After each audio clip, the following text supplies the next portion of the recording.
आपका स्वागत है आपके अपने चैनल नेट ई पाठशाला में। दोस्तों आज हम बात करेंगे एमएसएमई के बारे में, यानी कि एम से माइक्रो, एस से स्मॉल, एम से मीडियम, ई से इंटरप्राइजेज यानी कि सूक्ष्म लघु मध्यम उद्योग।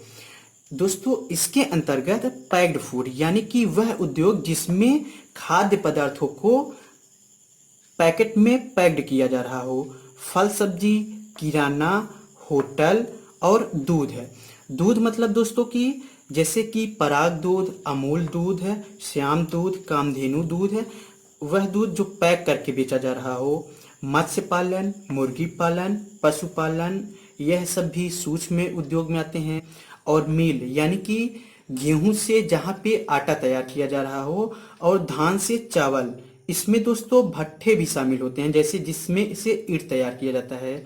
और मोटर वाहन, फर्नीचर, कॉस्मेटिक यानी कि सौंदर्य प्रसाधन की वस्तुएं जहां तैयार की जाती हैं। सैलून, सैलून तो आप जानते ही हैं। इलेक्ट्रिक और इलेक्ट्रॉनिक, और बुक कॉपी, जहाँ पे बुक छपाई होती है, जिस उद्योग के जरिए बुक छपाई होती है, कॉपी तैयार किया जाता है, वह सभी एमएसएमई के अंतर्गत आते हैं। और फोटोकॉपी का उद्योग, लैब जहाँ पे हम अल्ट्रासाउंड कराते हैं, एक्सरेज वगैरह कराते हैं। हार्डवेयर, हार्डवेयर मतलब जहाँ पे पेचकस, कुदाल, फावड़ा और प्लास वगैरह मिलता है। और बढ़ई, जहाँ पे मिट्टी के बर्तन तैयार किए जाते हैं, ये सभी दोस्तों एमएसएमई के ही अंतर्गत आते हैं। और अगर हम देखें कि क्या सिर्फ इतने ही एमएसएमई के अंतर्गत आते हैं, तो ऐसा बिल्कुल भी नहीं है दोस्तों। लगभग 6000 उत्पाद का प्रयोग एमएसएमई के अंतर्गत किया जाता है, जो यहाँ पे लिखना संभव नहीं है।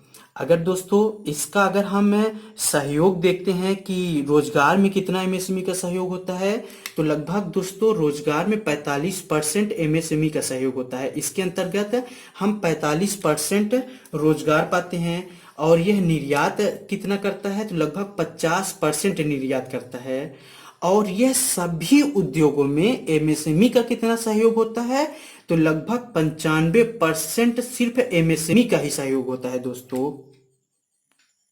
दोस्तों अगर आर्थिक गतिविधि में इसका देखें, तो दोस्तों हम इसको 3 प्रकार से देखते हैं। प्राइमरी सेक्टर, सेकेंडरी सेक्टर और टर्शियरी सेक्टर।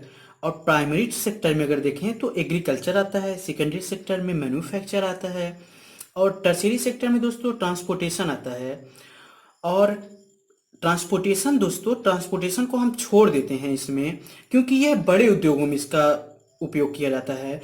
एमएसएमई में सिर्फ दोस्तों प्राइमरी सेक्टर और सेकेंडरी सेक्टर का ही यूज होता है। और इसमें देखें कि एमएसएमई में क्या भारत पर प्रभाव इसका पड़ रहा है, क्या मतलब डेवलप में इसका सहयोग है, तो दोस्तों भारत के विकास में एमएसएमई का बहुत बड़ा सहयोग है। और भारत आज जो आत्मनिर्भर बनने की ओर अग्रसर है, तो एमएसएमई का इसमें लगभग 90% सहयोग है। और हमारे हॉनरेबल प्राइम मिनिस्टर सर बोले हैं कि आत्मनिर्भर बनिए। तो आत्मनिर्भर दोस्तों सिर्फ हम इस एमएसएमई के जरिए ही बन सकते हैं। और हमारे फाइनेंस मिनिस्टर जो अभी हाल ही में घोषणा की हैं, तो उसमें लगभग एमएसएमई को 3 लाख करोड़ रुपए का निवेश करने का घोषणा किया गया है, जो कोरोना के प्रभाव को देख कर निर्णय लिया गया है। जैसा कि दोस्तों भारत आत्मनिर्भर बनने की ओर अग्रसर हो रहा है, तो उसमें एमएसएमई का भी बहुत बड़ा सहयोग है। उदाहरण के रूप में दोस्तों कि कोरोना जैसी महामारी अभी वर्तमान में जो फैली है, वह उसमें हम चीन से पीपीई किट जो आयात किए हैं, उसमें दोस्तों पीपीई किट जो आयात किए हैं, वह भारत के पैमाने पर, भारतीय पैमाने पर खरा नहीं उतर पाई है, जिसके वजह से यही कारण है कि दोस्तों भारत सरकार एमएसएमई के द्वारा पीपीई किट निर्माण करने के लिए विचार की। और वर्तमान में जो कभी भी भारत पीपीई किट निर्माण नहीं करता था, वर्तमान में लगभग 2 लाख प्रतिदिन पीपीई किट निर्माण हो रहा है। इसके साथ में दोस्तों N95 मास्क है, जो सूक्ष्म कार्यों के लिए प्रयोग किया जाता है, जो डॉक्टर्स यूज करते हैं पेशेंट को देखने के लिए। यह लगभग वर्तमान में प्रतिदिन 1 लाख मास्क एमएसएमई के जरिए ही बनाया जा रहा है।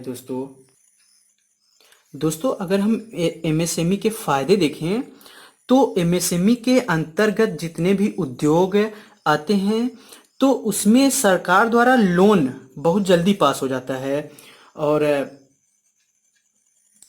और टैक्स की अगर बात करें दोस्तों, तो इसके अंतर्गत आने वाले उद्योगों में जो टैक्स लिया जाता है वो बहुत ही निम्न स्तर के टैक्स होते हैं, यानी कि 8%, 10% और 12% से ज़्यादा नहीं लिए जाते हैं।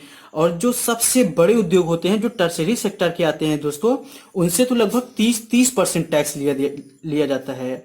और एमएसएमई के अंतर्गत आने वाले जितने भी उद्योग होते हैं उनको टेंडर है, यानी कि जो भारत सरकार द्वारा टेंडर दिया जाता है, तो एमएसएमई के जो उद्योग आते हैं उनको ज़्यादा प्रेफरेंस दिया जाता है टेंडर देने में।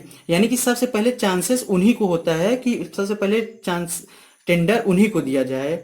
और लाइसेंस भी उनको बहुत जल्दी ही मिल जाता है। वैसे अगर किसी भी उद्योग को, जो बड़े उद्योग होते हैं, अगर उनको लाइसेंस देने में सरकार आनाकानी करती है, और एमएसएमई में जितने लाइसेंस होते हैं, मतलब उद्योग होते हैं, वो उनको बहुत जल्दी ही लाइसेंस मिल जाता है। दोस्तों हम बात करते हैं कि सूक्ष्म उद्योग, लघु उद्योग और मध्यम उद्योग को किस आधार पर बांटा गया है। दोस्तों आगे अगर हम देखें कि एक्ट 2006 के द्वारा हम सूक्ष्म उद्योग को देखते हैं कि सूक्ष्म उद्योग में सिर्फ हम 25 लाख तक इन्वेस्ट कर सकते थे। मीन्स ये है कि अगर हम 25 लाख तक इन्वेस्ट किए हैं तो वह सूक्ष्म उद्योग में आता था। और 25 लाख से ज़्यादा, यानी कि 26 लाख से लेकर 5 करोड़ तक इन्वेस्ट किए हैं तो वह मध्यम उद्योग में आता था। और 5 करोड़ से ज़्यादा और 10 करोड़ तक इन्वेस्ट किए हैं तो वह यहाँ लघु उद्योग में आता था। 5 करोड़ तक इन्वेस्ट किए हैं तो लघु उद्योग में आता था। और 5 करोड़ से ज़्यादा 10 करोड़ तक इन्वेस्ट किए हैं तो वह मध्यम उद्योग में आता था। अभी हाल ही में अधिनियम 2020 के तहत कोरोना वायरस को देखते हुए एमएसएमई को बढ़ावा देने के लिए भारत सरकार ने निर्णय लिया कि हम इन चीज़ों को बढ़ा के ज़्यादा कर दें, ताकि अब इससे फायदा क्या है दोस्तों कि सूक्ष्म उद्योग, लघु उद्योग और मध्यम उद्योग को जो चला रहे हैं, जो कंपनीज हैं, जो उद्यम हैं हमारे, उनको टैक्स उतना ही देना पड़ेगा जो 25 लाख में देते थे, 5 करोड़ में देते थे और 10 करोड़ में देते थे। अब इसको बढ़ा के दोस्तों, इसका क्राइटेरिया चेंज करके अब हम 1 करोड़ तक इन्वेस्टमेंट को सूक्ष्म उद्योग के अंतर्गत देखते हैं और 10 करोड़ तक इन्वेस्टमेंट को लघु उद्योग में देखते हैं और 20 करोड़ के इन्वेस्टमेंट को हम मध्यम उद्योग को देखते हैं। और इसमें और यही रीजन है कि अब आने वाले समय में भारत सरकार के द्वारा यह जो निर्णय लिया गया है, यह भारत को आत्मनिर्भर बनाने में बहुत ही महत्वपूर्ण उपयोगी सिद्ध होगी।